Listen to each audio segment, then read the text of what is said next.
Hi, I'm Eric Ford for Made Here. A spooky treat premieres on Halloween this year. John Campopiano's documentary about a horror film that was never made. Snapper was an unfinished early 1990s horror movie starring a man-eating turtle that wreaks havoc on a lakeside community in New England. John's film provides a window into the local Boston special effects makeup and horror communities of the 80s and 90s. You can watch Snapper, the man-eating turtle movie that never got made, and other great Made Here films streaming on our website and through the PBS app. Enjoy the film, and thanks for watching.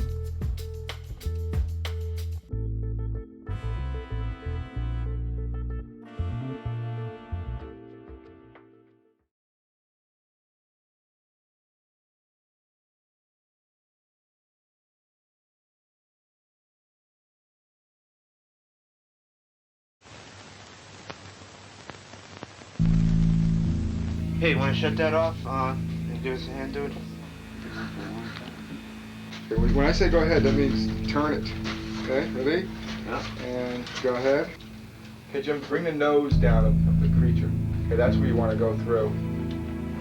Have the eyes sink in a little, Jim. Pull that mechanism without moving the eyes. Okay, we're all ready.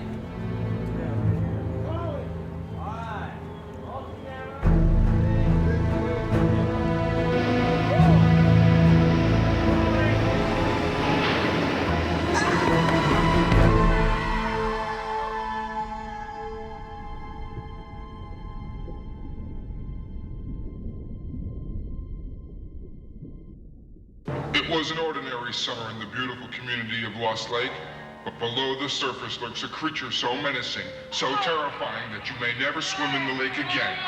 Snapper.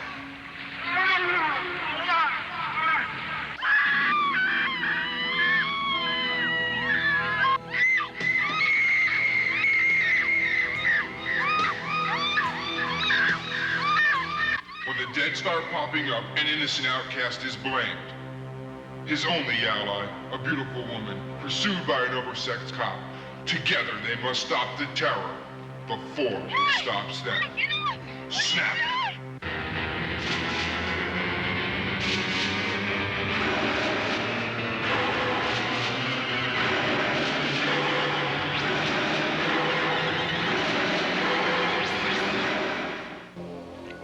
A gripping horror, guaranteed to attract audiences with phenomenal special effects by Mass FX. Snapper, coming soon to a theater near you.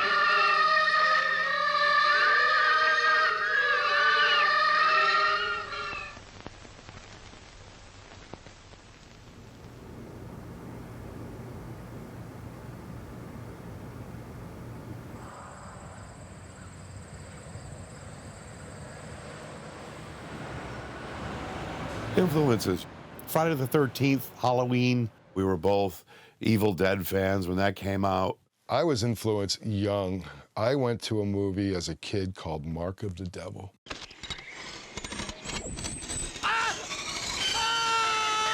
And this is a movie where they pulled the tongue out of somebody and they gave you a barf bag when you walked into the theater. The prisoner has been sentenced to have his head cut off according to the law of the land. Now, I was underage, but we all went, and every kid that went to this movie had nightmares. And I'll never forget, the moms were all talking, what movie did they go see? Mark of the Devil. I'm Mike Savino. I was producer and director and screenwriter of Snapper. Mark Vo, co-screenwriter and producer.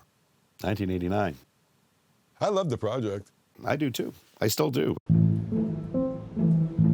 I remember Mark, and we were in a computer class, and I was in the back, and Mark was fresh out of basic training. Yeah, that was at Worcester State College. From the moment I think that Mark and I met, we've just been instant collaborators. Mike was running the TV department, I was running the radio station, so there was that instant media connection. And that's where it started, and we just developed this love of screenwriting. We combined those two loves to a commonplace, which is, Media House Films or Media House Productions. We were always going around our apartment, shooting moldy bread, anything that caught our eye. We would either meet at his house or my apartment. Yeah. At the time. And then he moved away, and then we would meet halfway at a hotel lobby to write. Right. We would show up every week, and we didn't stay there. We would just sit at the lobby. We would sit there for three, 4 hours. And just write and have some food, and we did that weekly for many years. Many years.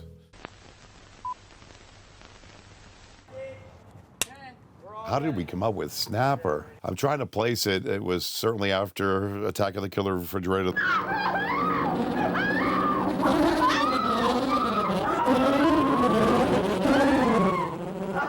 I mean, I can tell you how we thought of Attack of the Killer Refrigerator, because it actually flipped on one night and sounded like a tank rolling down a hill.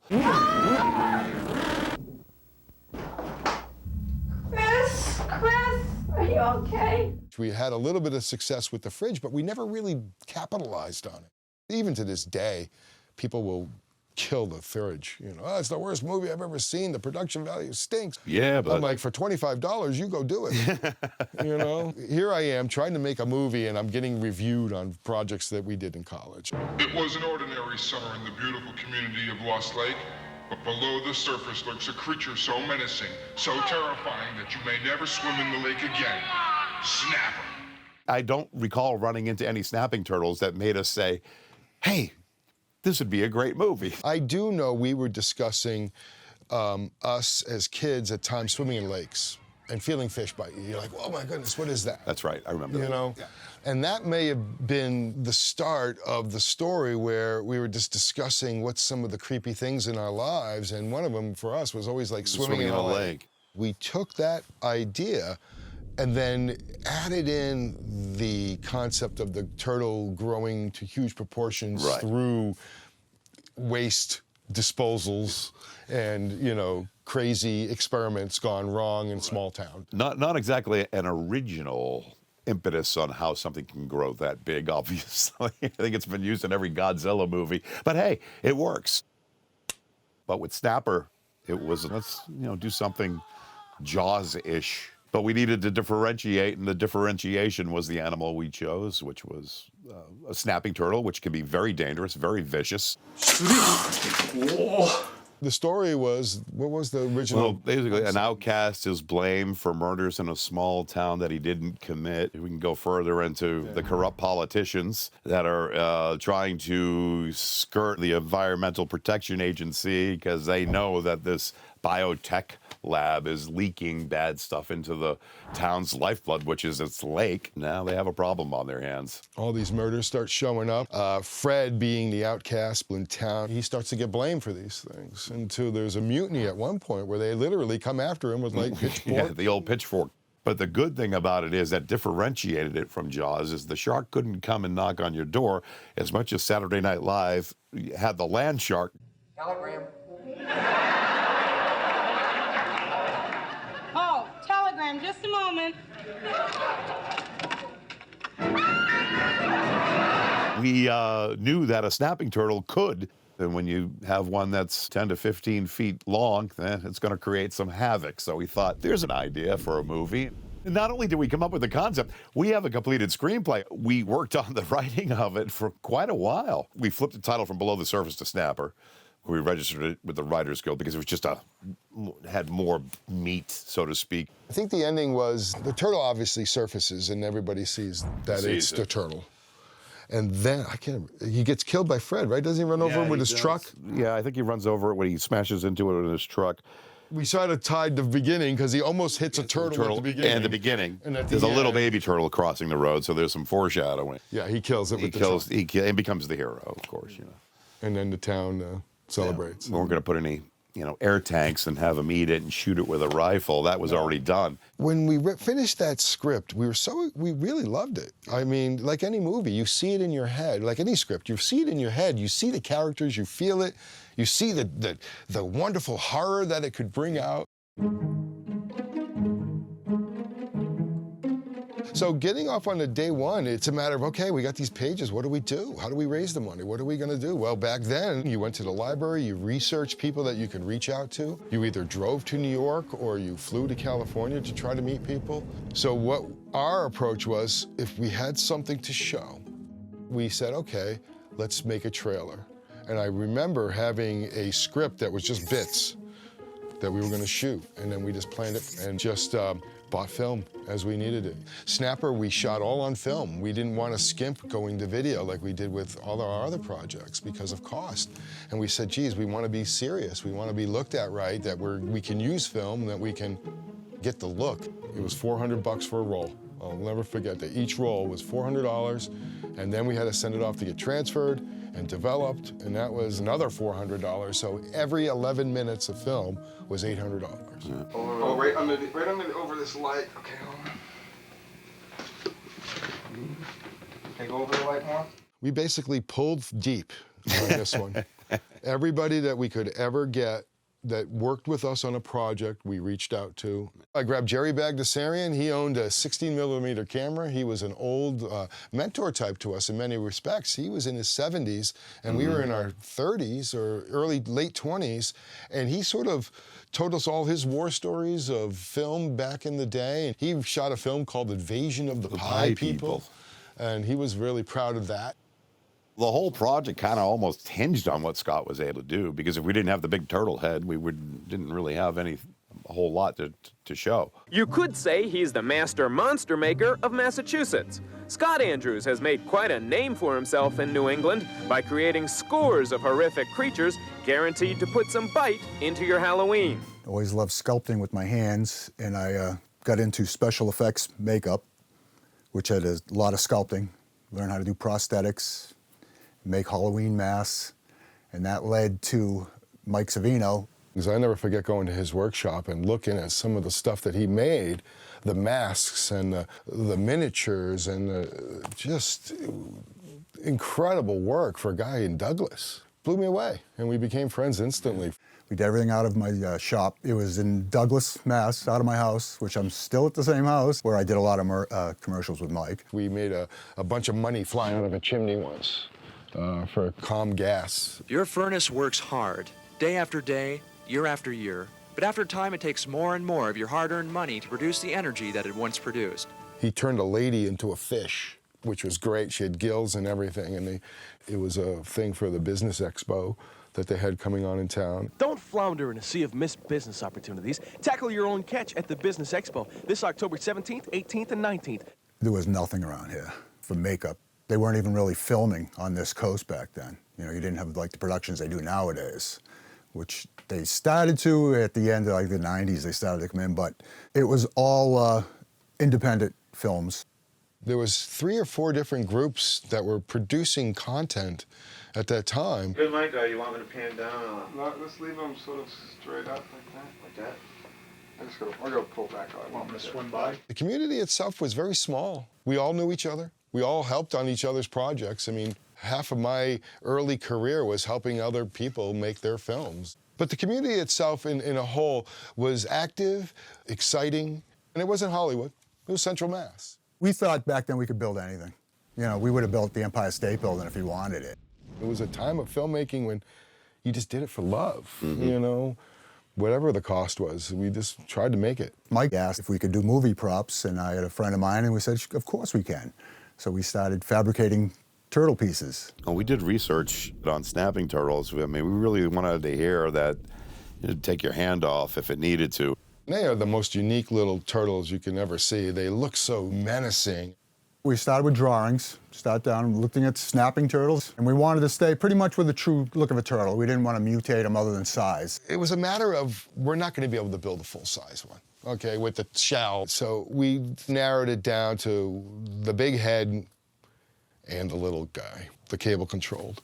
It was 5 feet long, 6 feet long, and it had a total jointed head, all cable-controlled.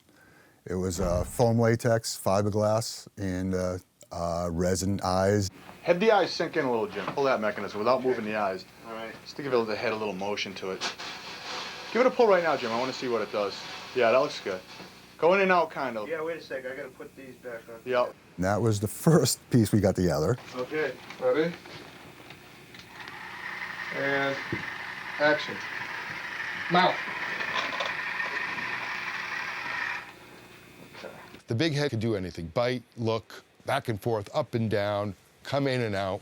It just didn't have a shell. So I figured that any of the shots I would do would be the head going in, grabbing and biting, POV from behind the head. It would have been nice to have the shell, but we just couldn't afford it. And for the whole turtle, we figured we'd go the miniature to save money and get better shots. And ready, Jim? Yep. Action. Okay, go one more time with the feet. Hold on a second. Small turtle, which was all cable control also, to get the head to turn, legs pumping. So there was 2 actual hero props made for it, the 2 turtles, a little turtle and a big turtle. This was the actual, this one was a cable control one. This is just one of the first pulls out of the mold. Surprised it's still here. But this had cable controls, had a big rod coming out of its butt, and all the little legs moving, the little head turned and twisted. Did quite a bit for a little guy. Me and another fellow, Jim Auger, painted the models, and it's an airbrush, latex airbrush, pretty much like a Halloween mask. Same type of stuff with the latexes. And it involved process. Back then was all, hit or miss. Is it right? No, well, do it again. And then where do we shoot these, right? Where do we have, we can't put them in the water. No. Because they'll soak it up and turn into a sponge. The minute you hit the water, everything changes. The parts would just fall apart. So now you're having to repair everything that touches the water. The rubber, everything you built, the foam, everything wants to sink. So there's your first problem. How do we create this water effect? We didn't have a studio, we didn't have much. We had my apartment, that was about it. So we pulled the furniture out, put up all this black duvetine. This cousin ate in the smog. Figured out a way to smoke it and add a little bit of this texture in the air. I got the front of that one. Send some over to Jim. The part we did the underwater was fun because it was just a crazy we're in a room that was very small, bunch of guys trying to make it look like underwater. We sealed off the room so that the smoke would stay in it. We did our best to shoot underwater scenes using smoke, slow motion, and miniatures and full size. It was tinfoil on a piece of plywood, and that just rocked. It was all crinkled, and the light's hitting the tinfoil, so now you got all these different rays reflecting. Here we go, stand by. I'll give you the action cue. Okay, we're going slow. Crank it up. And ready, Jim? Yep. Action. Okay, go one more time with the feet. So it looks like suspended water, and then you get the light shining up from the bottom, hitting underneath the turtle as it was swimming by. All the animatronics worked that day, and that was like the best day we had, with all the props working in this little bedroom. So what are we on for? Put him out next to it. Who's Dracula?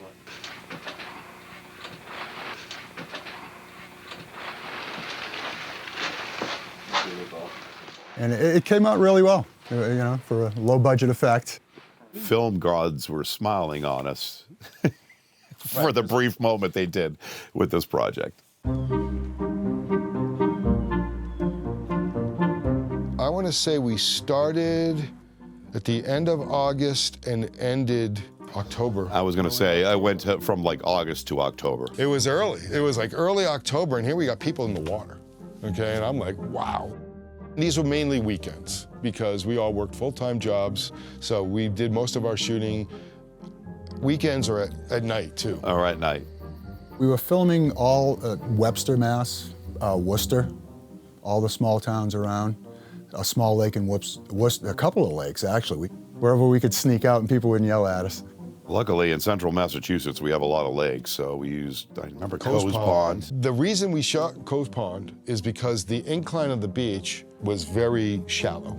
Didn't drop off. Most of the beaches, they sort of dropped off a little bit. We shot at Webster Lake. Lake what? Chakagog, Ban Chakagog, Chabungagungamog. Some people think it means you fish on your side of the lake, I'll fish on my side, and nobody fishes in the middle, but that's kind of an old wives' tale. I easily got permission from the Parks Department in Worcester. And it's right along a highway. You drive by, you see a film crew there shooting a horror movie. It was kind of funny. Guy, blood coming out of his opening in his chest, and we had a bunch of spectators. We also built a couple of decapitated heads. One that was used to pull up out of the water that looked like it was eaten by fish and chewed up, and another head that a fellow gets pushed by the turtle into a dock and it knocks his head off. The boat we were using to push along the guy was a pontoon boat, and We had a lot of people on it, so it was like a barge. The filming was crazy. The pontoon boat was used to propel one of our actors backwards through the water as if the turtle hit him in the chest, took a bite, and then propelled him where he got his head whacked on the dock. This is guerrilla filmmaking at its finest because, you know, I mean, just it's one of our friends. Sit on the seat. We're going to push you through the water. And then we devised this little wood thing that came off the pontoon boat, which I think we held down with sandbags. It wasn't really mounted. No. And then it went down into the water, across about 10 feet to a seat where our actor could sit on. That was one of the things that we had to plan in advance and build and bring down and hope it worked on the set. And it did work, which was funny. We probably almost killed the actor one time, going towards the dock with his head in the frame and then trying to stop the boat in time. It easily could have gone wrong. We don't do water anymore. We all think we're invincible, you know, and at that time we were, because nobody got hurt. But you don't think of people getting hurt. Oh, I'm going to jump off a building on fire. Okay, Ed, you just tell us when you're ready, you know? We'll wait for you down here with extinguishers. We had this stunt man who eventually made his way out to LA, but he wanted to do all these great stunts, light himself on fire, jump off a building, smash cars, flip cars. The car scene was shot at a junkyard because the car was not registered. So we couldn't put it on the street legally, so we had to do it on private property. So we found a junkyard that would let us do this stunt.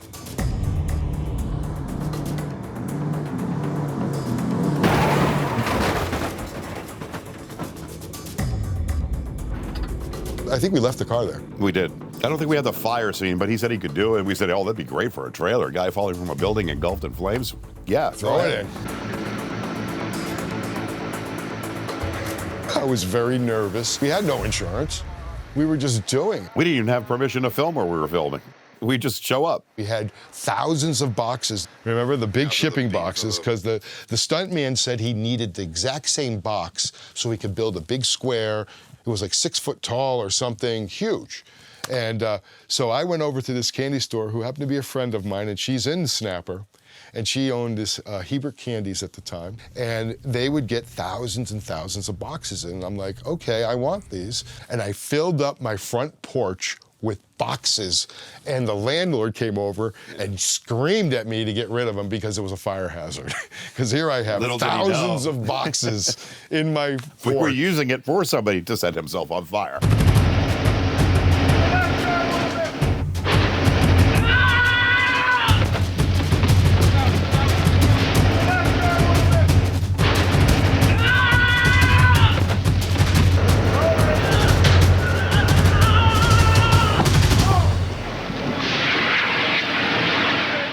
We put together the trailer. I'll be honest, the more I watched it, the more I was a little disappointed in what I was seeing. It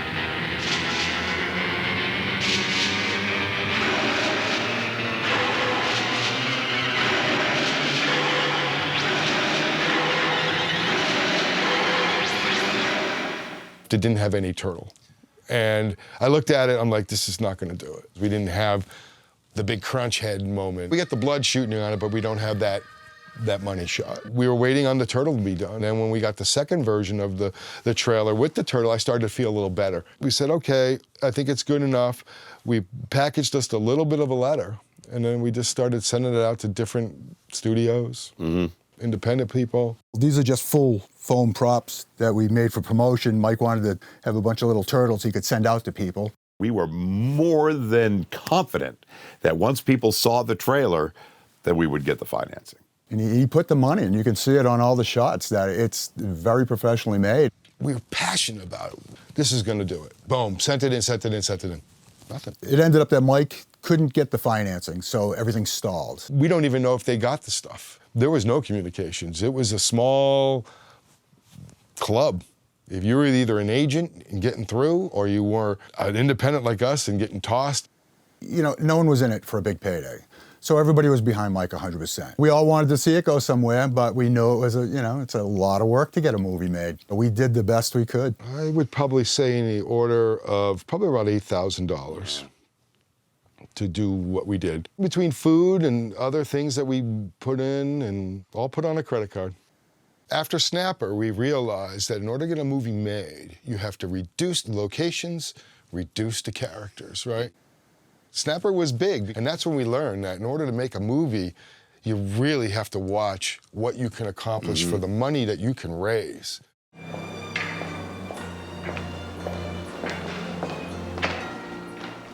Excuse me. Sorry, could you spare some change? I think we moved on to Days Before Christmas. Yeah, we did Days Before Christmas. Mark saw something that there was a contest going on for HBO. Hey, look at this. The freak had a Christmas present for him. I think we had a month to get it done, to raise the money, write the script, shoot it, and get it out to them. And we did it. It had to be under 10 minutes. Yeah, Days Before Christmas won the Houston International Film Festival in its category, the 25th annual. Yeah. So we went down to Houston with that. So, you know, every project will get you to the next level in some way, shape, or form. I went into the Halloween end of it. I started setting up Spooky World. We are here at Spooky World in Berlin, Mass., one of the premier horror theme parks in the country. People are getting the yell scared out of them at Spooky World in Massachusetts. Yeah. Believe me, it is spooky. Just look up here, Jay. Is that spooky or what? Oh, boy. Come on inside, Jay. I'm at the American Horror Museum.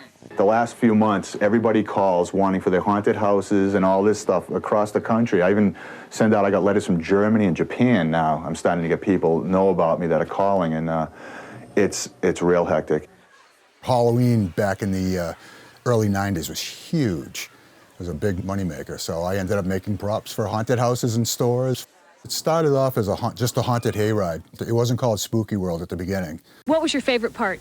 The Texas Chainsaw Massacre. I was approached to do a mile hayride through the woods, and so I ended up setting up the first hayride with the props, all the different things you'd stop and see on the ride. Can you talk a little bit about other film projects and other things that you've worked on? The only movie that ever made it was Next Stop Wonderland, that I built a puffer fish that had to swim down in the Boston Aquarium.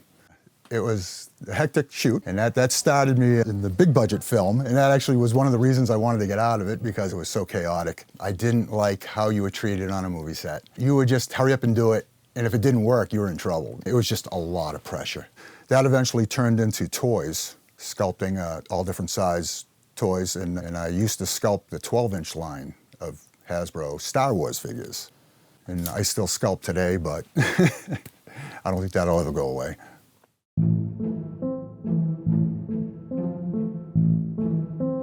Now, here's the thing. Ideas can always be revisited. I definitely think Snapper can come back, Mark. Yeah. What do you think? I think so. It's a timeless story, perhaps, you know? Everybody likes that. The horror scenes down by the lake or the water. So much has been learned, so much has been paved in our own growth that I think we can bring this project and make it really exciting. We still have that kid in us when it comes to coming up with story ideas or working on certain scenes, and every time we do something, it becomes better than it was the last time that we looked at it. But we still get excited when we call each other, and it's every day we talk. Very grateful for the friendship that we've had. Snapper can come back, it can come back. Yeah, no, definitely. I think today, stronger, better than ever. Anybody wants it? There it is. It's all done. You don't even have to write it. It's already written. And it's good, I think. I think so.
Vermont Public, partnering with local filmmakers to bring you stories made here.